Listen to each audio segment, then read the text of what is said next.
Peace, y'all. What we're going to talk about today is the void in Black leadership, or the vacuum in Black leadership, and some of the reasons for this crisis, for this void. I mentioned earlier in another episode the impact of COINTELPRO, or the designs of the counterintelligence program. And of course, without question, that has had a huge impact on the contemporary state of Black communities, not just simply the assassination of Black leaders, which in many cases were designed at the federal government level, but also the mass incarceration and the political imprisonment that led to imprisoning some of our best and our brightest. What also COINTELPRO did was it established disinformation campaigns, and it sowed distrust amongst and within our communities by implanting external factors and spies and whatnot within Black communities, and creating distrust and mistrust amongst us. So this also plays a role in why there is this void within Black leadership. But what is happening today is we have less and less of these effective non-traditional Black leadership strands. And what emerges are figures such as Tariq Nasheed, figures such as Dr. Umar Johnson, right? And not to disparage these brothers in any kind of way, but we can't elevate them or put them on the level of an institution. First of all, they're individuals. That's the biggest problem, is that they function as individuals, not as organizations and institutions. And that's what has been effective within Black communities historically. We've been effective working within institutions and on behalf of institutions and organizations that we created. One of the things that the COINTELPRO did was it effectively dismantled many, if not all, of our effective Black institutions and organizations, whether it be the Black Church, whether it be the NAACP, you name them. I mean, even the Nation of Islam. And so we essentially need new kinds of institutions. But what we have is we have individuals. Say, for example, Tariq Nasheed, who has done a lot of really good work with, the Hidden Colors documentary and the FBA narrative. I mean, I think, there's a lot to be said from that. And I actually like the term foundational Black American. A lot of people avoid the term because of the sort of the cult-like following that comes with the term, and the disparaging of other people, other groups who may be allies to our struggle, or who might not be hostile to us, and who might be Black and from the diaspora. And we can't sneeze or scoff at the Black diaspora and how important it is, because historically they had, amongst the best of us, amongst our best organizations and our best leaders, they all had a global orientation. They were all globally concerned and aware with what was happening in Africa on the continent. They were all cheering for Nelson Mandela, for Patrice Lumumba. They were all cheering for, Frantz Fanon. And they were all on the side of many of the revolutionaries across, the Caribbean, Africa, and Latin America, and vice versa. There were those in those places who were cheering for the Black struggle in the United States. Sucker, look at you. You out, sucker. Ali, Boomaye, Ali, Boomaye, Ali, Boomaye. We can't just completely rip up this history. That's foolish, and it's nonsensical. It's ahistorical, and it goes against the best of our elders and the most effective work that they've done. And I think that, folks like Tariq Nasheed, for example, I think he runs the risk, or whether he does it intentionally or not, I think just the harshness, right? I mean, granted, those who come after Black Americans, be they Africans or Caribbean, I'm not going to suggest that, the gloves need to come off. They absolutely need to come off, and they need to be dealt with accordingly, especially when they're out of pocket and when they're spreading disinformation and lies and stuff like that. I'm all for it. But what I'm not for is for the ones who have a track record and who have proven and who are sincere, right? Because what we also know is that every brother ain't a brother. And I'm speaking about Black Americans. We all ain't brothers. Party leaders Mark Clark and Fred Hampton were killed in the raid. 4 of the 7 surviving occupants of the apartment were wounded. All were charged with assault and attempted murder. The information that I supplied leading up to that moment had facilitated that raid. I knew that indirectly I had contributed, and I felt it, and I felt bad about it. FBI headquarters authorized payment of a $300 bonus to informant William O'Neill for, quote, uniquely valuable services which he rendered over the past several months. We can't just sit and suggest that all we got is Black Americans and that we need to, stick with each other, because there are, so many examples of infiltration amongst us, and so many examples of betrayal, and so many examples of spies and double agents and triple agents and agents and stuff amongst us. So we can't be foolish in this way. And then again, someone like Dr. Umar Johnson, now to his credit, Dr. Umar Johnson is a clinical psychiatrist, right? He has a PhD. And when it comes to education, the education of Black boys, I don't care what you say about this man, right? This man, he has a role. He serves a purpose. Even if his lane is simply the education of Black boys, there aren't a lot of people, in my humble opinion, that has the credentials and the experience that he has. So he plays a role. But the thing is, everybody plays a role. So we can't, just because, say for example, Tariq Nasheed doesn't have the credentials that Dr. Umar Johnson has, it doesn't mean anything, because we know that a lot of some of the best amongst that came through the Nation of Islam didn't have that so-called formal education either. Just look at Malcolm X. So I'm not someone who's going to scoff at the idea that someone needs, or that if someone doesn't have Western education, they don't have anything, of substance or value, or if their Western education is limited, they don't offer much. I'm not buying that, because I know that there are so many issues with Western education. With that, I just want to speak a little bit about, the term foundational Black Americans and FBA, because I don't use the term foundational Black American. I use the term Black American.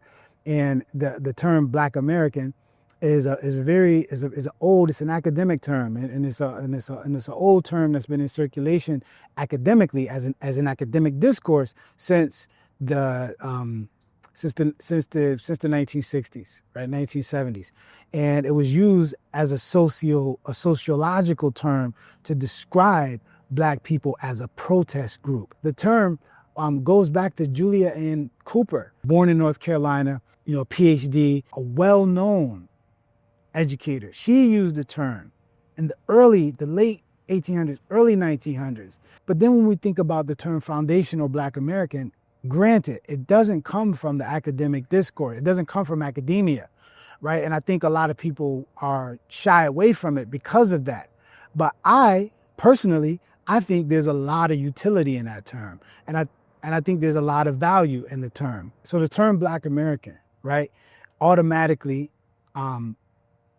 removes the possibility of, say, for example, white South Africans like Elon Musk claiming to be African American, right? Because what that does is it muddies the water in terms of, it waters down the history of African Americans, right? It does something very specific. And it is fundamentally incumbent upon any ethnic group to identify themselves on their own terms. So if anybody thinks that, this conversation is frivolous, I mean, you're arguing with millennia of history, right? You're arguing with the fundamental basis of societies, groups and tribes, etc. And I'm not advocating tribalism to the extent that it shows up in different parts of the continent, for example, not picking on the continent, but the way that it shows up even in some of the Arab lands, where the tribalism is so bad that people are, they can't agree on anything because of the arrogance amongst tribes. So I'm not advocating that kind of tribalism, but at the same time, we can't undermine the value of tribe and culture, shared customs, etc. And as Black Americans, we have this. So the term foundational Black Americans establishes Black people as foundational to the founding of America, right? You can't play with that term. You can't be an African who migrated and claim to be foundational Black American. You can't claim to be from the Caribbean who migrated to the US and claim to be foundational Black American. You can't do it, right? And so there's a lot of utility in this term because of that. And I agree with it. And the reason why that's important is because reparations is fundamental. We should never, the fact that reparations is not at the forefront of our political discourse, is not at the forefront of our educational aspirations, is a disservice to our ancestors who were enslaved in this country, who built this country, who were Jim Crowed in this country, who built institutions and had those institutions trampled, who built communities and had those communities razed, who were products of governmental conspiracies, assassinations, political imprisonment, etc., up to the present day.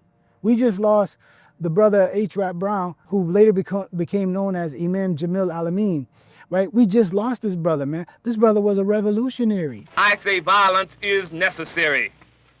Violence is a part of America's culture. It is as American as cherry pie.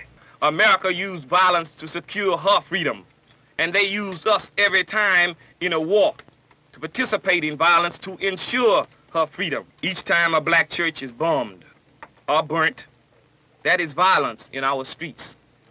Each time a black body is found in the swamps of Mississippi and Alabama, that is violence in our land. Each time black right workers cannot be protected by the government, that is anarchy. Each time a police officer shoots and kills a black teenager, that is urban crime. You see, we recognize America for what it is, the Fourth Reich.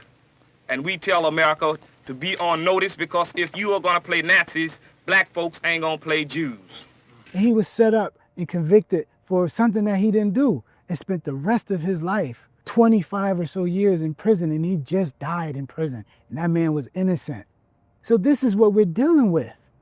This is what we're dealing with. If you don't think that black Americans, that foundational black Americans, the black people who are the descendants of enslavement in the Americas, I'm not talking about descendants of enslavement in some other place.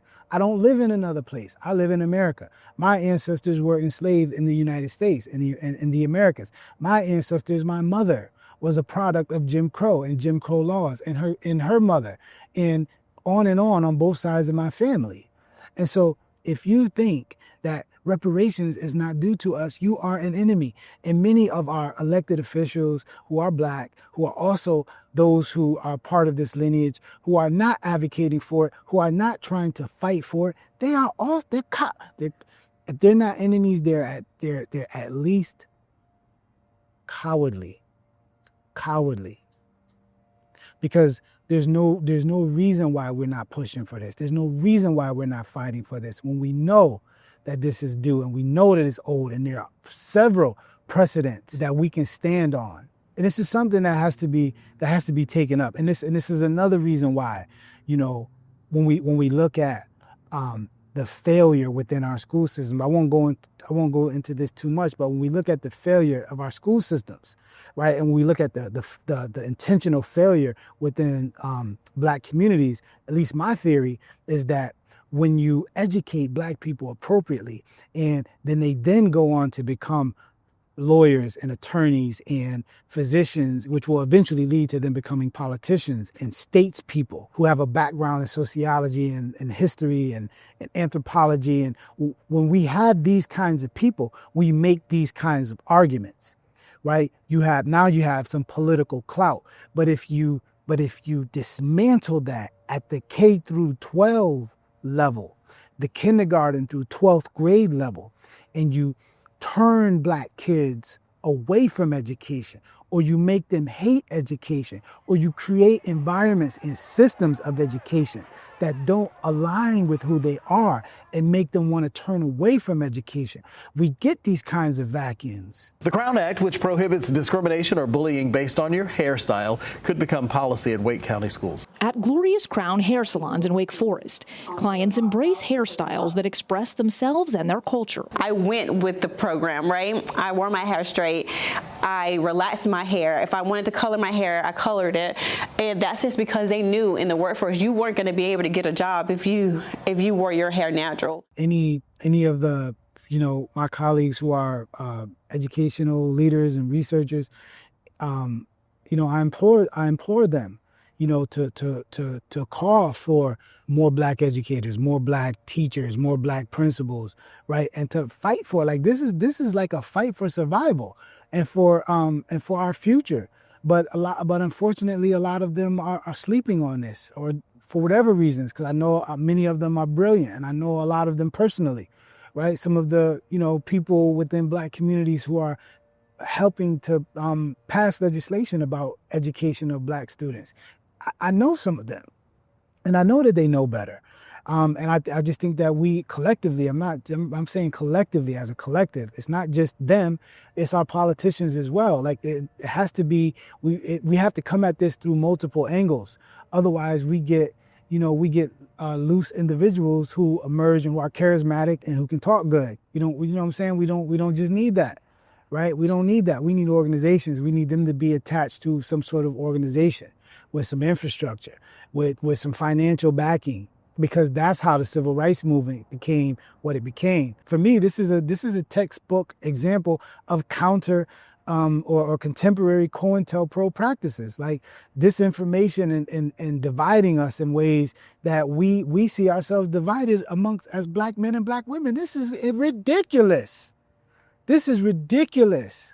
We have a whole 100-year institution of segregated black education that produce excellent black men and women that show us that we know and that we're capable of doing something when we're together. We don't have any precedent showing us what we do as individual black women or as individual black men. We don't have that history. We don't have a history of showing us exemplary examples of what an all black woman institution or all black man institution can provide for us. We don't have a blueprint. We're trying to create one, and all it's doing is we're just making ourselves look stupid, and we're setting ourselves back. It's unfortunate. But that's it for now. Peace, y'all. Word up, quick to set it, don't wet it. Real niggas lick shots, peace, Connecticut. Now, yo, what up, yo? Time is running out. It's the real though. Let's connect politics, ghetto. We can change places, get lifted in the staircase.